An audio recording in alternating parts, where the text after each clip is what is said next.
I feel like a lot of children, kids, even young adults, clueless for guidance. I may not have all the answers. I'm not a perfect role model, but hey there. You hear that? The birds chirping. It's beautiful, ain't it? Well, I thought I'd start making these vlog videos on this channel. I feel like I'm not sending the message properly. People are not really getting the point why I started posting all those mindset videos. I understand they're all books and they're not my own thoughts, but I just believe that that's where you gotta start. I think you gotta start with the mindset. I think we have to reprogram our mind because this world is full of information and we're just so busy and we don't give the time to just sit still and just relax, slow down. Now, why did I start this channel? I started this because I myself was fatherless. I grew up with no dad. He was never there, basically. And I feel like a lot of children, kids, even young adults, clueless for guidance. I may not have all the answers. I'm not a perfect role model. I'm not a perfect dad either. I have my own flaws. But I do my best to be the best father I can. I do my best to learn, try to adapt to different situations. I got 3 kids, right? They all got different way of thinking. They all got different attitudes. They got a way. They're all different. We're all different, right? And I feel like it's important for us as a parent to be more compassionate to them, have more empathy. It's important that we try to learn how we could communicate better with them. And I'm hoping that that's what this channel could do for a lot of folks out there. You know, hopefully the younger generation will understand that it's not all the happy lifestyle. Whatever we see online, whatever we see on the internet. I know people know that already. They don't seem to grasp the idea. There is no perfect lifestyle. That's what you see in movies. That's what you see on IG. That's what you see online, right? And somehow we're subconsciously thinking that that life exists. There is no such thing. There is no perfect life. There is no perfect family. There is no perfect father. All you could do is try your best to be there for your kids and, you know, be an excellent role model. You know, if you do that, I think your kids will turn out well. I'm hoping my kids will turn out well, right? I'm still in the process and I'm just sharing with you guys what I've been learning over the years. So hopefully, if I could get through 1, 2, a few hundred kids out there in this world, in this lifetime, then I think I did justice to this YouTube channel, you know, and that's the goal, basically. Why is it so important to me to talk about parenting? 1 in 6 families in North America are fatherless. Think about that. That's the lack of guidance, the lack of responsibility. Not being there for your kids is a big deal. You have to strive to be a good father because there are families that are complete and yet they're not really good role models. I think that's what I'm trying to say. Now I want to share with you guys statistics based on North America of homes that are fatherless. Twice likely that they're gonna drop out of school, quit school, or skip school more often than not. And all that causes kids to run away, 10 times likely to take drugs. These kids are 20 times likely to be more violent, which leads to 8 times more likely that they're gonna go to prison. That's also 25 times more likely that they're gonna be a rapist. And worst of all, 72% of all teen murders are caused by a fatherless home. They're also 5 times likely to commit suicide. Now all this statistics, they're probably very accurate. Even with neighbors that you don't see them doing that, you could feel that that's what they're doing. It may not seem like a lot, depending on where you live.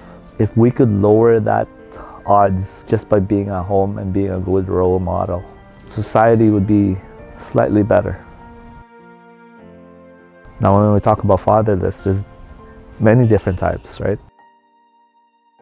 There's the dad that's always busy working, just working, trying to think of the future for their family, for the kids, and yet they lack the time to spend that time with their kids. Their kids grow up and they were never there either, right? They may be a good dad, but that time spent was missing with your kids. You're not there for the birthday, you're not there for the award, you're not there for the sport. When your kid hit that goal or that basketball shot, you weren't there. And that's sad, you know, like I wish I had that, right? I wish I had that dad that was there. And yet there are families out there that are complete and the dads are just so busy. It's good to strive to be wealthy. It's good to look out for your family. Do your best to give them a better future, but you gotta have balance. You have to be there too when they need you. Not just income-wise, not just toy-wise. You gotta be there emotionally, mentally, physically be there. Another type of dad is the abusive dad.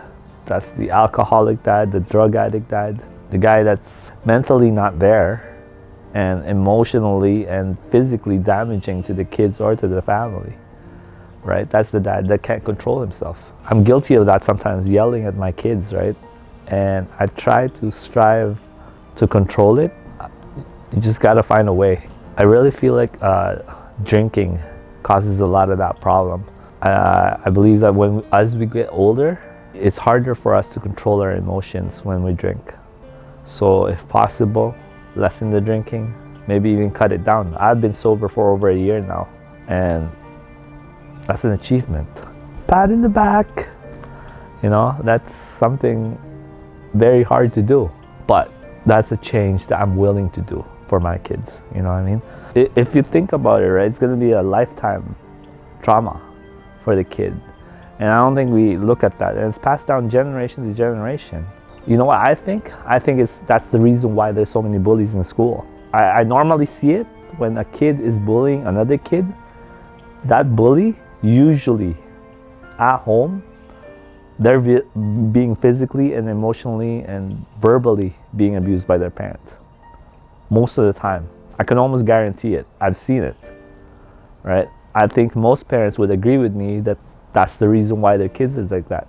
And us as a parent, I don't think we don't want to accept that we are the problem.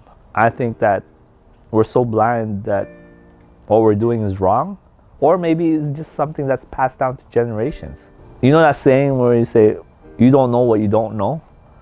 I think that's what it is, right? Some people don't even know what's right and what's wrong. It's unfortunate that that's the case, but you know what I mean? Like, it takes a lot of guts to accept that we are the problem, why our kids are the reason they're being like that, why their kids are acting like that. And it's our job to find a solution. It's our job to physically and mentally change ourselves, and at the same time, the kids will see that we're changing, and it will have that effect on them, right?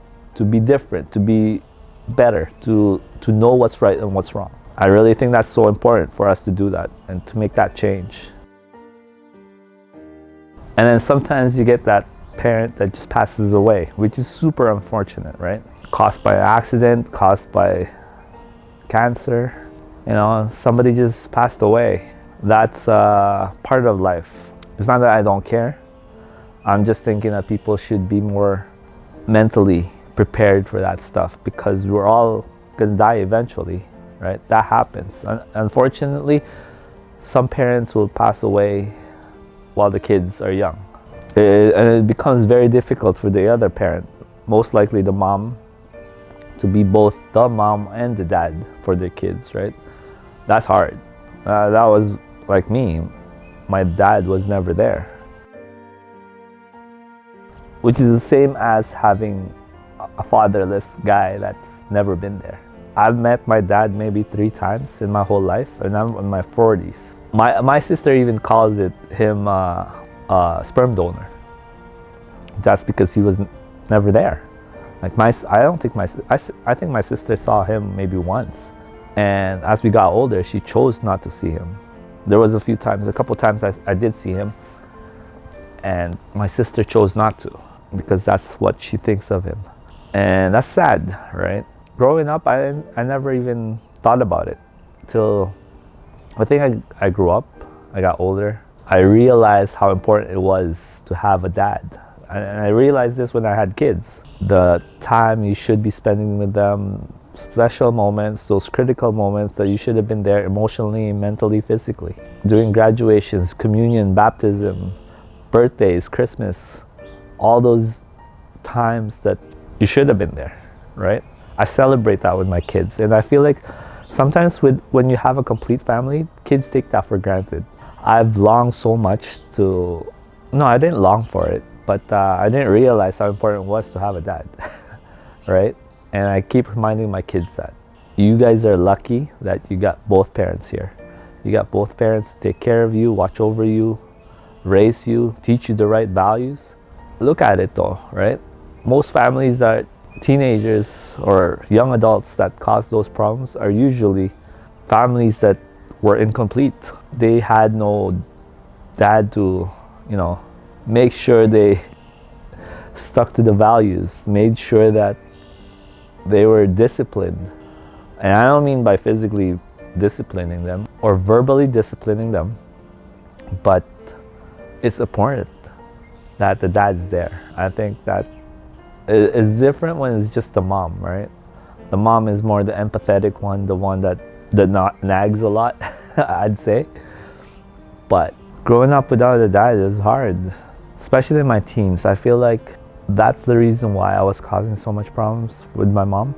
That's why it was okay for me to answer back, because there was no other person there to discipline me. And that's so difficult for a mom. I never realized it and I never understood it. I never felt bad about it, the way I treated my mom. You realize that when you get older. Unfortunately for me, it was in my late 20s when I realized that. When I got married and I had kids, that's when I realized how awful I was to my mom. And that's very unfortunate that a lot of people are like that. And I'm making sure that my kids don't treat my wife like that. I'm making sure that my kids have the right values. I'm making sure that they're disciplined. They go on the right path. Now, I can't do that 100%. There's no guarantee in life, right? And I realize that also their peers are gonna form their mindset differently. But all I could do is keep repeating myself, keep implementing that values, keep telling them what's good and what's wrong. They don't have to agree with it. I guess we have a different mentality. I think as long as I try my best, I do my best to teach them that. I always pray that they're gonna be all right. You just have to have that faith. You just gotta believe that they're gonna be okay. You just gotta believe that you did your best to mold them to a better person with the right values, the right mindset. And that's not to say that what I think is always correct. I make mistakes too. We all make mistakes. But if we could accept those mistakes and we learn from it and we change it and we fix it, we get better, we improve, your kid, your child, and you will develop to a better person. It's never too late to change. We as adults, we make mistakes. So we gotta have to accept that. A lot of times, I think as an adult, we feel like we know best, we know better all the time. And sometimes I think it's not a good thing. We also have to be open to suggestions. We also have to be open to the kids' opinions, right? If we don't agree, then accept it. Unless it's really, really bad, like something that, if it's just an opinion, I think we gotta learn to accept it. Let them learn on their own. I think we just gotta learn to give and take. I think we just gotta even sometimes suggest our opinion if that's okay for them to accept it, right? It don't mean that they gotta agree all the time. It's not always that we know the best for them. Sometimes things change, the environment changes, society changes. We have to all learn to adapt. Look, for example, about spanking. Back in the days, in the 80s, that was the tradition, right? It worked back then. And over the years, we learned that it does not work. physical abuse and verbal abuse does not work. We know that, and yet some parents still do that as their way of disciplining. I'm not saying you're wrong. You may think that that's going to teach them a lesson, but that's something I don't agree on. You know, I'm not saying I never did it. I think we just got to change it. We got to find a different way, a different approach of how we communicate with the kids. We got to find a way for them to understand it better. Like, if I was teaching my 14-year-old and my 7-year-old, it's going to be different, right? The way I communicate with them is different, because the 7-year-old would be most likely not understand the way I'm teaching my 14-year-old. So you gotta teach them differently, but with the same values. Now, going back to the fatherless thing, and this is why I think having a father, a complete family, is important.